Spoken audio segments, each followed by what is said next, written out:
Hello, in today's lesson we're going to be looking at histograms. You've probably met this at GCSE. There are a couple of small changes at A level that we have to be aware of. So we met this idea at GCSE that our histograms are for continuous data, specifically continuous data that's been grouped into groups so that we don't have the original data, but we know how many people are in each category. And sometimes these categories have different sizes, so you might have different widths of your bars in your histogram. At GCSE, the area is actually equal to the frequency. Whereas at A level, we've got this change that we've got this word proportional. So we might have a scale factor here.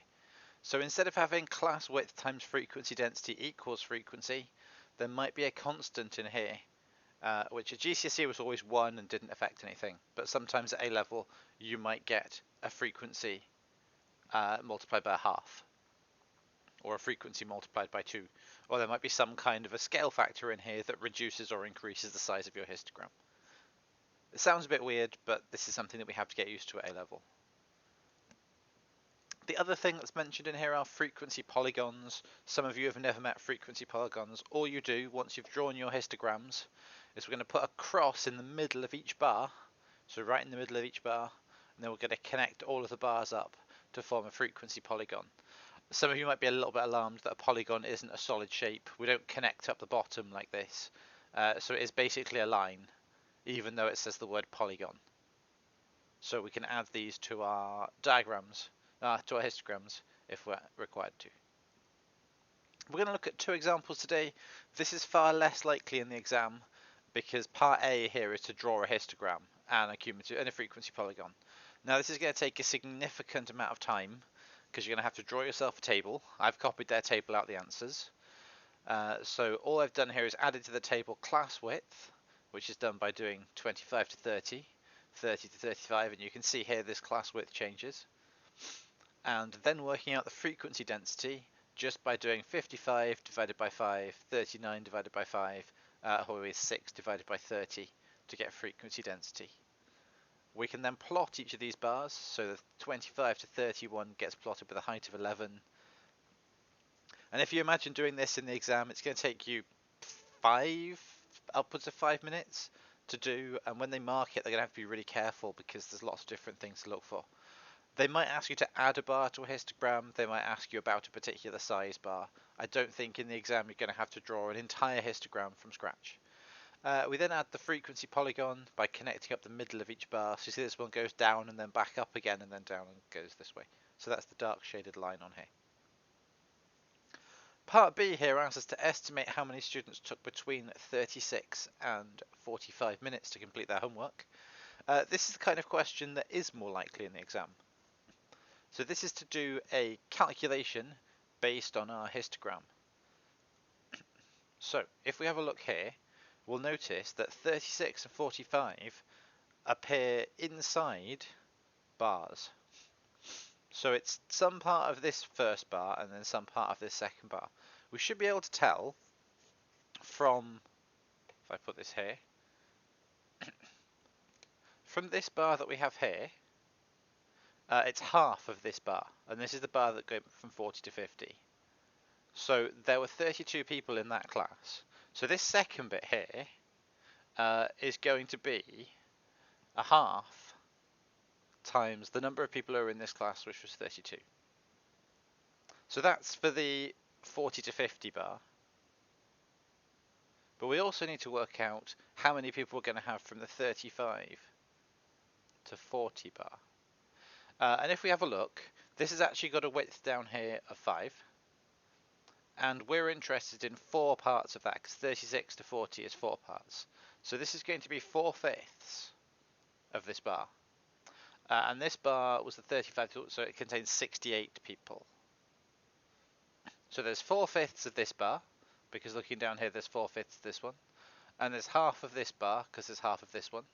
And adding these up, we get 4/5 of 68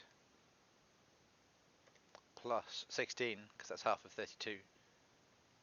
I think we need a multiplication sign in here. And we get 70.4. Which looks like a sensible number because it's a bit less than So a bit more than this bar here in total, but less than these two combined. So 70.4 took between 36 and 45 minutes. The second and far more likely example to come up in the exam is a histogram question about a histogram that isn't actually given to us. So they ask us lots of questions about why can we histogram, what features are going to be associated with our histogram, and how the area would represent the number of people. But there isn't actually a histogram drawn here, and there's no time in the exam to answer these questions by first drawing yourself a histogram. So to have a look at what we have for each of these things. So for part A, a suitable reason to support using a histogram is probably going to be doing continuous data. So if we have a look in the question and find out what we're actually measuring, so this is measuring temperature, and temperature is continuous. So for A, all we have to write down is temperature is continuous. So that's our answer for A.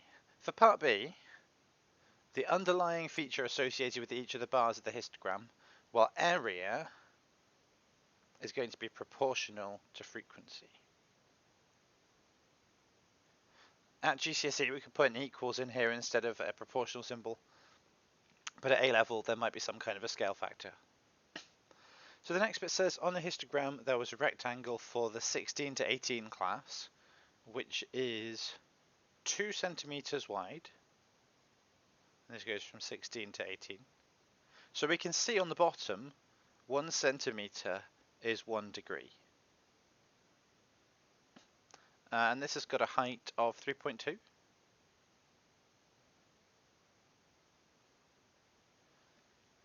So the area here is 2 times 3.2, which is 6.4.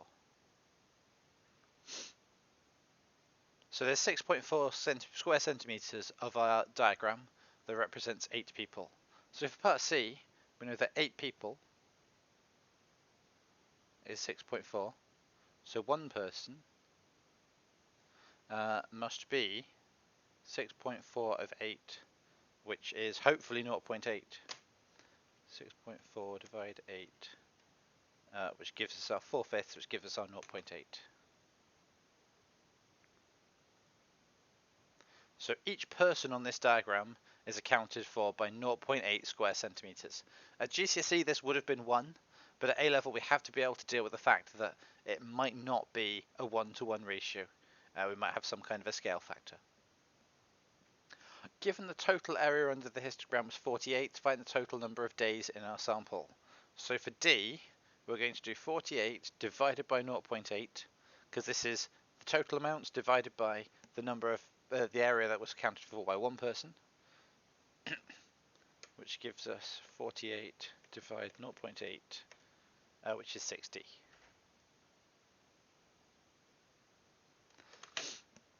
So for this one, we actually didn't have a histogram. We were given some facts about the histogram and asked questions about it. In the exam, this is probably more likely because each of these will be a mark or 2, and you'd only expect to find about 5 minutes to do the question, rather than 10-15 minutes to draw a histogram and then answer 1 or 2 questions. There should be now some time to have a go at this exercise. So this exercise is on page 50 of the online textbook. This is about drawing histograms. I would urge you not to spend too much of your time on the drawing histogram questions. You do need to make sure that you can draw one of them, but they're very repetitive.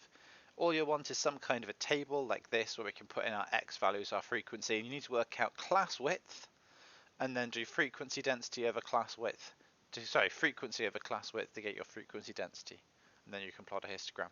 More important though are all the what about questions where they ask you to get information from a histogram, and there's quite a few of those in the textbook. Good luck.